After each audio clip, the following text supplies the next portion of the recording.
Hello friends, welcome to JS analysis centre. तो daily current affair के session में आज हम डिस्कस करेंगे 7 जनवरी का करंट अफेयर। और यदि इसका पीडीएफ डाउनलोड करना चाहते हैं तो नीचे डिस्क्रिप्शन में लिंक मिल जाएगा, आप वहां से डाउनलोड कर सकते हैं। तो दोस्तों, आज का करंट अफेयर देखेंगे उससे पहले पिछले क्लास का क्विक रिविजन कर लीजिए। पहला क्वेश्चन है, भारतीय पेन बाजार की प्रमुख कंपनी रोटोमैक समूह के चेयरमैन का नाम बताइए जिनका हाल ही में निधन हो गया है। इनका नाम है विक्रम कोठारी। इन्हें भारत में पेन किंग कहा जाता है। हाल ही में इनका निधन हो गया है। अकेले दक्षिणी ध्रुव पर पहुंचने वाली प्रथम भारतवंशी महिला कौन बनी है? इनका नाम है हरप्रीत चंडी। गंजम किस राज्य का प्रथम बाल विवाह मुक्त जिला बना है? ये ओडिशा का एक जिला है। केंद्रीय आवास और शहरी मामलों के मंत्रालय ने हाल ही में सार नामक कार्यक्रम शुरू किया है। सार का फुल फॉर्म बताइए। तो इसका फुल फॉर्म याद रखिएगा, smart cities and academia towards action and research. इस मंत्रालय के वर्तमान में मंत्री हैं हरदीप सिंह पुरी। हाल ही में संयुक्त राष्ट्र आतंकवाद विरोधी समिति का अध्यक्ष किसे नियुक्त किया गया है? तो आप सभी को पता होगा कि इस समिति का अध्यक्ष भारत बना है और भारत की ओर से इस समिति की अध्यक्षता कौन करेंगे? टी.एस. तिरुमूर्ति। इसी महीने 22 जनवरी को न्यूयॉर्क में इस समिति की बैठक आयोजित की जाएगी और इस बैठक की अध्यक्षता करेंगे टी.एस. तिरुमूर्ति, जो कि वर्तमान में यूनाइटेड नेशन में भारत की ओर से अस्थायी प्रतिनिधि हैं।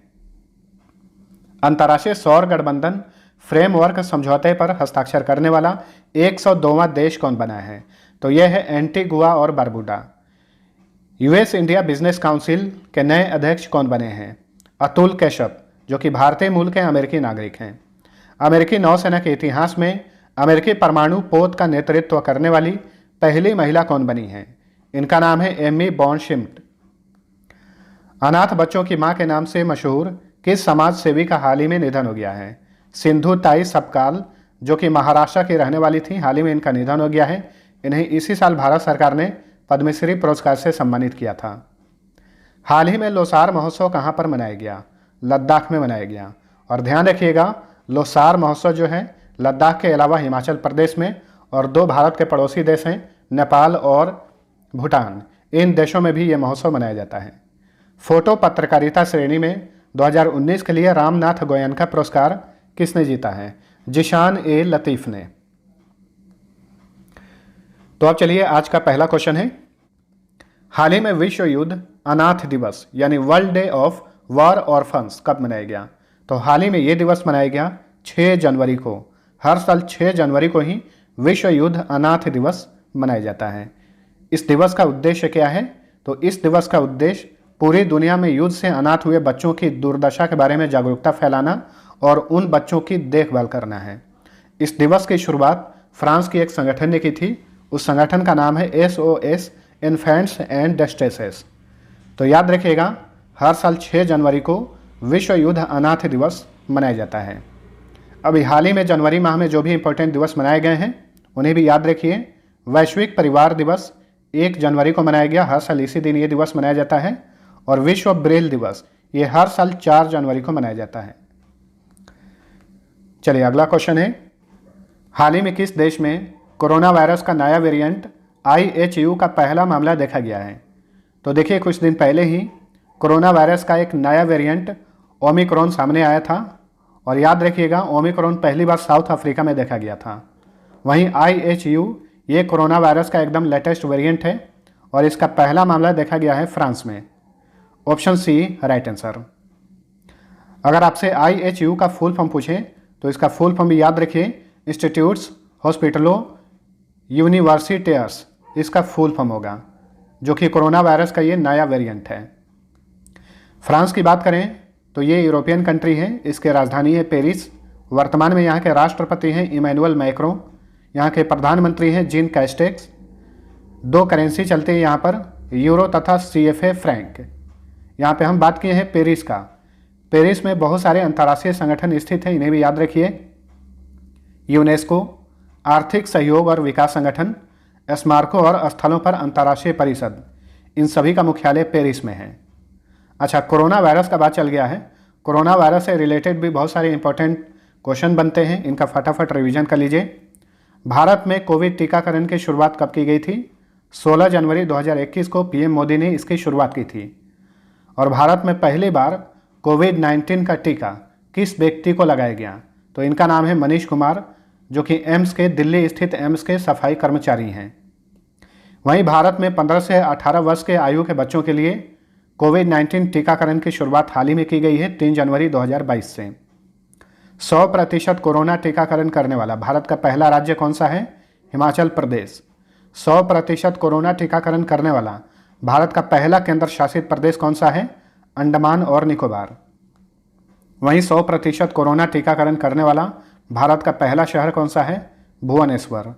वहीं 100% कोरोना टीकाकरण करने वाला भारत का पहला गांव कौन सा है? वावेन गांव है, जो कि जम्मू कश्मीर में स्थित है।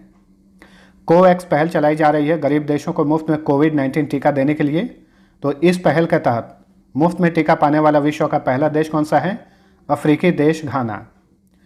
कोविड टीका बनाने वाला विश्व का पहला देश कौन सा है? तो ये है रूस। सबसे पहली बार रूस ने जिस टीके को बनाया उसका नाम क्या है? स्पुतनिक 5। जानवरों के लिए कोरोना वैक्सीन बनाने वाला विश्व का पहला देश कौन सा है? रूस ही है। चाहे इंसान हो या जानवर, दोनों के लिए कोविड-19 टीका बनाने वाला विश्व का पहला देश रूस है। जानवरों के लिए जो कोरोना वैक्सीन है, इसका नाम याद रखिएगा, इसका नाम है कार्निवाक को। हाल ही में महाराष्ट्र की सरकार ने राज्य के कोविड टीकाकरण के लिए ब्रांड एम्बेसडर बनाया है सलमान खान को। वहीं पंजाब की सरकार ने कोविड टीकाकरण के लिए ब्रांड एम्बेसडर बनाया है सोनू सूद को। चलिए अगला क्वेश्चन है, निर्यात का बढ़ावा देने के लिए किस मंत्रालय ने हाल ही में ब्रांड इंडिया अभियान की घोषणा की है? तो देखिए, निर्यात का बढ़ावा देने के लिए बहुत ही जल्द ब्रांड इंडिया अभियान की शुरुआत की जाएगी। किसके द्वारा? केंद्रीय वाणिज्य और उद्योग मंत्रालय द्वारा। तो ऑप्शन ए राइट आंसर। अब ऑप्शन में जितने भी मंत्रालय हैं, इनके मंत्रियों के नाम जान जाइए। केंद्रीय वाणिज्य और उद्योग मंत्री हैं पीयूष गोयल। केंद्रीय वित्त मंत्री हैं निर्मला सीतारमन। केंद्रीय सूक्ष्म लघु और मध्यम उद्यम मंत्री हैं नारायण तातू राणे। और केंद्रीय श्रम और रोजगार मंत्री हैं भूपेंद्र यादव। अच्छा, ये ब्रांड इंडिया अभियान जो है, इसके बारे में जान जाइए। तो ये अभियान प्रारंभिक चरण में रत्न और आभूषण, वस्त्र, वृक्षारोपण उत्पादों जैसे चाय, कॉफ़ी, मसाले, शिक्षा, स्वास्थ्य, फार्मा और इंजीनियरिंग जैसे विशिष्ट क्षेत्रों में भारतीय निर्यात पर केंद्रित करेगा। ठीक है, चलिए अगला क्वेश्चन है, कोरोना के नए वेरिएंट ओमिक्रॉन का पता लगाने वाली पहली RT-PCR आधारित परीक्षण किट का क्या नाम है? तो देखिए, कोरोना वायरस का जो नया वेरिएंट है ओमिक्रॉन, इसका पता लगाने वाली पहली RT-PCR आधारित किट विकसित कर दी गई है। इसका नाम है Omisure. Option A right answer. Omisure kit का विकास किसने किया है? अमेरिकी कंपनी थर्मो फिशर ने। और भारत में इस किट का निर्माण कौन सी कंपनी कर रही है? Tata medical and diagnostics. अभी आपने नाम सुना है RT-PCR का। RT-PCR का फुल फॉर्म क्या होता है? Reverse transcription polymerase chain reaction, याद रखिएगा। चलिए अगला क्वेश्चन है, अंक ज्योतिष यानी न्यूमेरोलॉजी में गिनीज वर्ल्ड रिकॉर्ड बनाने वाले पहले व्यक्ति कौन बने हैं? तो अंक शास्त्र में गिनीज वर्ल्ड रिकॉर्ड बनाने वाले पहले व्यक्ति बने हैं, इनका नाम है JC Chaudhary. Option A right answer. JC Chaudhary जो हैं, ये भारत के मशहूर अंक शास्त्री और लेखक हैं। इन्होंने हाल ही में अंक शास्त्र में गिनीज वर्ल्ड रिकॉर्ड बनाया है। इन्होंने विश्व के लगभग 6000 प्रतिभागियों को अंक शास्त्र पर आधारित प्राचीन विज्ञान के बारे में शिक्षित करके ये रिकॉर्ड अपने नाम किया है। किसने? JC चौधरी ने। नेक्स्ट, 5 से 6 जनवरी 2022 को शैक्षणिक संस्थानों के अंतर्राष्ट्रीय शिक्षा सम्मेलन कहाँ पर आयोजित किया गया? तो हाल ही में 5 से 6 जनवरी को 2 दिवसीय अंतर्राष्ट्रीय शिक्षा सम्मेलन का आयोजन किया गया अहमदाबाद में, गुजरात के अहमदाबाद में। Option B right answer. इस सम्मेलन का उद्घाटन किसने किया था? तो इस सम्मेलन का उद्घाटन किए थे गुजरात के मुख्यमंत्री भूपेंद्र पटेल। ठीक है, और अंतर्राष्ट्रीय शिक्षा सम्मेलन जो है, इस सम्मेलन को 10 से 12 जनवरी के बीच होने वाले 10वें वाइब्रेंट गुजरात ग्लोबल समिट के एक भाग के रूप में आयोजित किया गया था। अब यहाँ पे बात चल गया है अहमदाबाद का। अहमदाबाद से रिलेटेड बहुत ही इंपॉर्टेंट करंट अफेयर के क्वेश्चन बने थे हाल ही फिलहाल में, इन्हें आपको याद रखने हैं। जैसे कि प्रधानमंत्री नरेंद्र मोदी ने 11 सितंबर 2021 को अहमदाबाद में 200 करोड़ रुपए की लागत से बनी सरदार धाम भवन का उद्घाटन किया था। भारत का सबसे बड़ा multi modal logistic park Ahmedabad में ही स्थापित किया जा रहा है। और पीएम मोदी ने पिछले साल जुलाई में अहमदाबाद में ही भारत का सबसे बड़ा एक्वेरियम एक्वाटिक गैलरी का उद्घाटन किया था। और इसी समय अहमदाबाद में ही रोबोटिक गैलरी और नेचर पार्क का भी उद्घाटन किया गया प्रधानमंत्री नरेंद्र मोदी द्वारा। अहमदाबाद जो शहर है किस नदी के किनारे है? साबरमती नदी के किनारे बसा है। चलिए अगला क्वेश्चन है, आईपीएल की नई टीम अहमदाबाद के मुख्य कोच कौन बने हैं? तो आप सभी को पता होगा आईपीएल की 2 नई टीमें बनी हैं, अहमदाबाद और लखनऊ। तो अहमदाबाद टीम के मुख्य कोच बने हैं भारत के पूर्व cricketer Ashish Nehra. Option C right answer. मैंने आप सभी को हाल ही में बताया था कि लखनऊ टीम के मुख्य कोच बने हैं जिम्बाब्वे के पूर्व क्रिकेटर एंडी फ्लावर। वहीं अहमदाबाद टीम के मुख्य कोच बनाए गए हैं आशीष नेहरा। वहीं इंग्लैंड के पूर्व क्रिकेटर विक्रम सोलंकी को अहमदाबाद टीम के क्रिकेट निदेशक के तौर पर नियुक्त किया गया है। वहीं साउथ अफ्रीका के गैरी कस्टन हैं, इन्हें अहमदाबाद टीम का मेंटर बनाया गया है। ठीक है। अच्छा, लखनऊ टीम के मुख्य कोच तो एंडी फ्लावर बने हैं और टीम के मेंटर कौन बने हैं? गौतम गंभीर। तो लखनऊ टीम और अहमदाबाद टीम ये आईपीएल की 2 नई टीमें हैं। इन्हें किसने खरीदा है याद रखिएगा। लखनऊ टीम को खरीदा है आरपी संजीव गोयनका ग्रुप ने 7,090 करोड़ रुपए में। वहीं अहमदाबाद टीम को खरीदा है लग्जमबर्ग की कंपनी सीवीसी कैपिटल्स ने। इस कंपनी को इरेलिया भी कहा जाता है। इसने 5,625 करोड़ रुपए में खरीदा है। ठीक है। आईपीएल की बात करें तो इस बार जो आईपीएल का आयोजन किया गया था 2021 में, ये कौन सा संस्करण था? 14वां संस्करण था। विजेता बना चेन्नई सुपर किंग्स। कहाँ पर आयोजित किया गया था? भारत और यूनाइटेड अरब अमीरात में। फाइनल मैच का आयोजन कहाँ पर किया गया था? दुबई इंटरनेशनल क्रिकेट स्टेडियम में। सीएसके और केकेआर के बीच में फाइनल का आयोजन किया गया था। विजेता बना सीएसके।